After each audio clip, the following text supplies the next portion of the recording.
Hello and welcome to Natter with Niamh. This is my first podcast. Most of the episodes will be concentrated on other people's and their stories. And I'm inviting you to join future episodes. So if you have a story to tell, whether it's something you've overcome, whether it's a fantastic escapade, or whether it's a time you made a complete fool of yourself, all stories are welcome.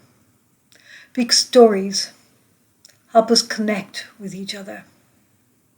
In story, we can see not just the people telling the story, but we see ourselves in that story.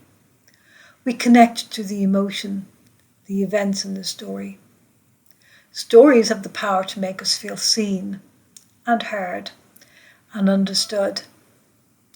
We live in a world of social media, of instant gratification, and yet we are facing one of the biggest loneliness epidemics we have ever had.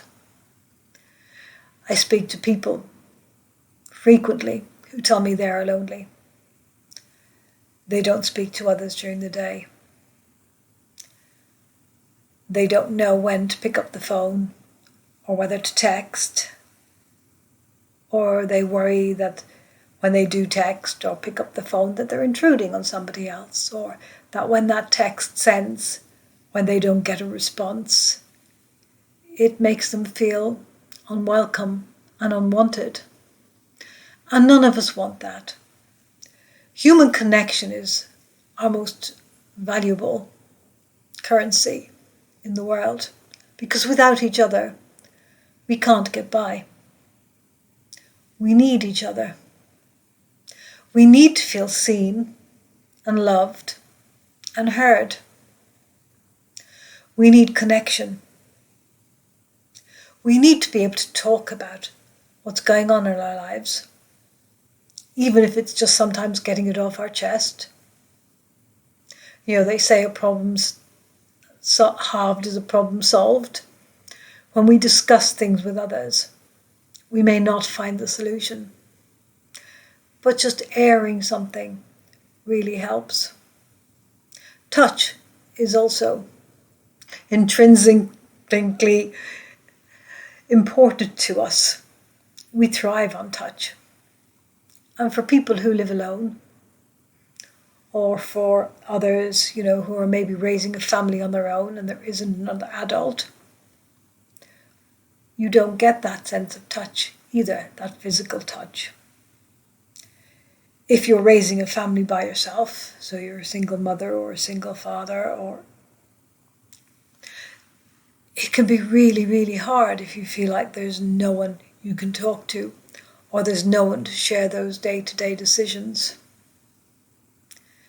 And connection is so important, even if that connection is online. If there's somebody that you can message or drop a voice note to on a daily basis and feel assured that they can understand you, they see you, they hear you, and that they will get back to you. Connection is not just meaningless conversation. It's not just, and while it is really useful and really helpful, when you're standing in the queue at the grocery store or the post office to say hey, hi to someone, weather's awful today, isn't it?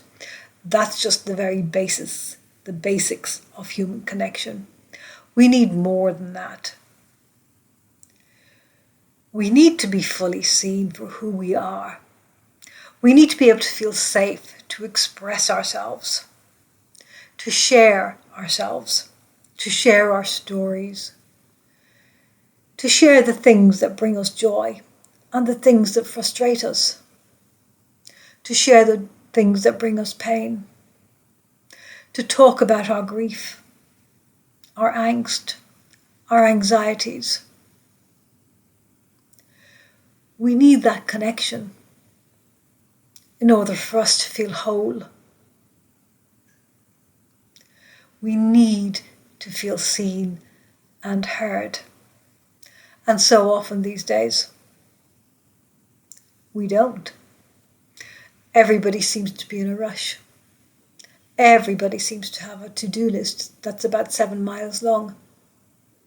And every time they tick something off, they add something else on. Everybody seems to be so busy. And when you get to a certain age, midlife, for women, things seem to be particularly busy. You may have children who are teenagers, entering that stage of their lives where they seem to physically need you less. But there's more worry, there's more mental load around that. They still need your guidance.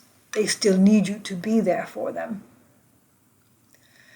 You might be dealing with elderly parents with ill health, visiting them, caring for them, cooking for them, and that adds to it as well. And while this all gives you connection and human connection, connection should not be a burden. Connection should not be out of duty or obligation. There should be joy in it. And yes, while you love your children and you love your parents and you want to do your best for them, sometimes you just need to let go and to talk to someone else who can hear not just the love and the things that you do for other people, but also what you need for you. Because when it comes right back down to it, while connection is important, you come first. You matter. And your cup always needs to be filled before you can give from it. Because otherwise you end up stressed, overwhelmed, and in danger of burning out. And true, proper, human, soulful connection gives you that space that you need for yourself. So true human connection is having somebody who can actively listen to you, who can hold that space for you. And I know through my podcast and my stories, I can't fully give you that. But the aim of this podcast is to give you some sense of connection, some sense of feeling seen, heard and understood through the stories of others. A sense of not being alone in the world. A sense of there being others who are walking similar paths to you, who have felt your pain, have felt your frustrations, have felt your joys, know your hope for the future, can feel into and see your dreams for you. Story can give us that. Story can show us what is possible for us.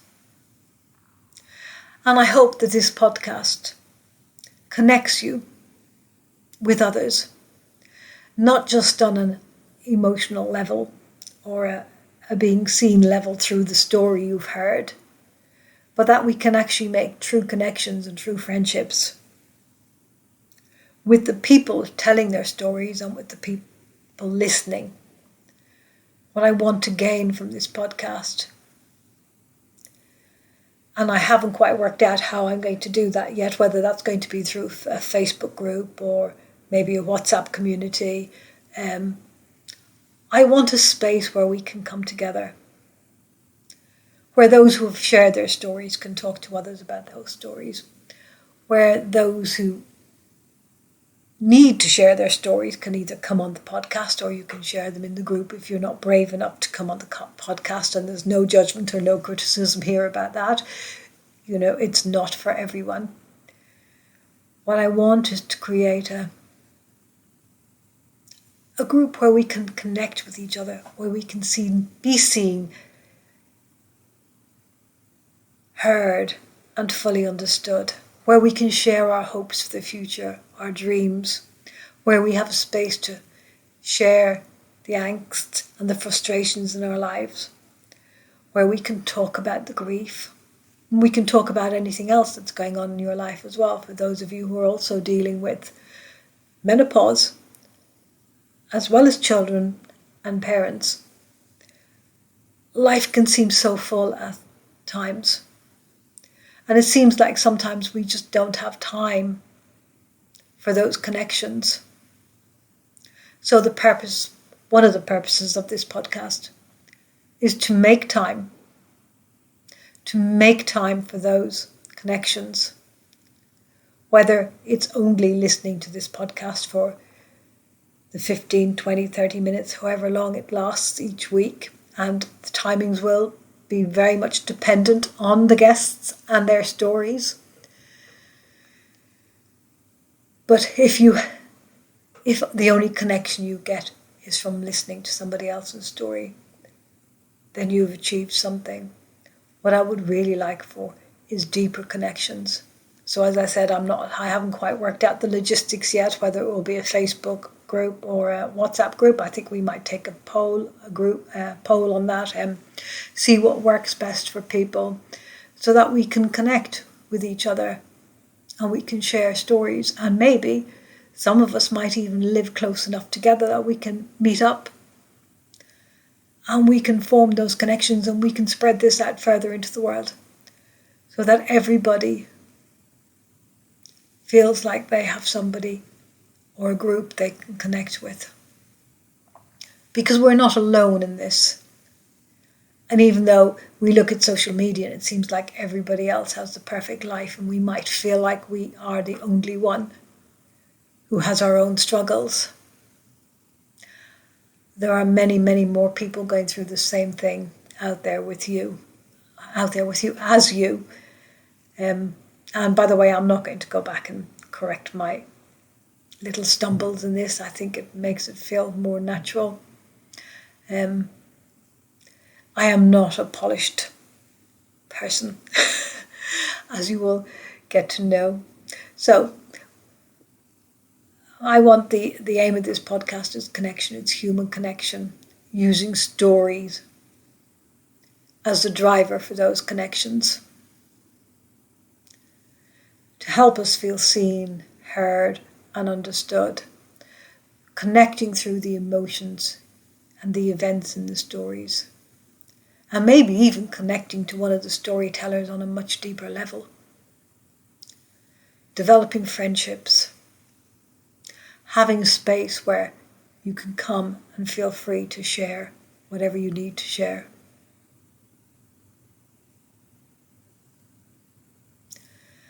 I have felt very, very lonely at times in my own life.